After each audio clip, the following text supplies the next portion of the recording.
Have you almost ever hit someone with your vehicle and you know that feeling of like, oh my God, that's what happens when you give someone a shot of epinephrine. Okay. You feel like you're like dying and you're not. You're like also pumped. And it's a very extreme way to experience new motherhood. So I'm just saying, especially if you're not sure, if you're like, we're just going to the hospital just to see that you're okay, this would be a lot more friendly of a dose to get the kind of support that you need, which is keep their airway open, but not give them a panic attack. So also EpiPens are very expensive if you don't have a prescription. And so you can buy an ampule of this 1 to 10,000 of the epinephrine. And then you put the ampule and a sub-Q syringe, like a little baby syringe, and an alcohol and a gauze to break the ampule. And I also put liquid clear Benadryl capsules and a little lance or a little razor blade, because if they're not actually having trouble breathing yet, they're just like, I'm itching everywhere, they're having an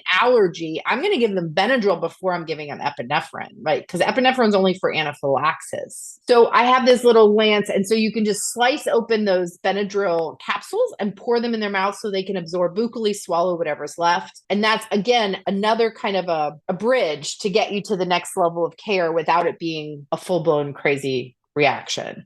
Because having someone having Benadryl in their house of the right dose, like that's hard to find. So I put all of these things in a Ziploc baggie with the instructions for how to do all of them in case my student is opening them or something. And everyone has the same information that's in my head. I don't want to have my hands doing bimanual and someone doing, so we share the information, no information hoarding. And so the instructions, and then on the outside of that instructions, it says anaphylaxis kit, and then it's taped up. And then no one's going to grab the epinephrine by mistake. It has an expiration date on it, so it gets checked. But that whole kit comes so that everything I need to do the thing is all in one place. Does that make sense? It's a anaphylaxis kit.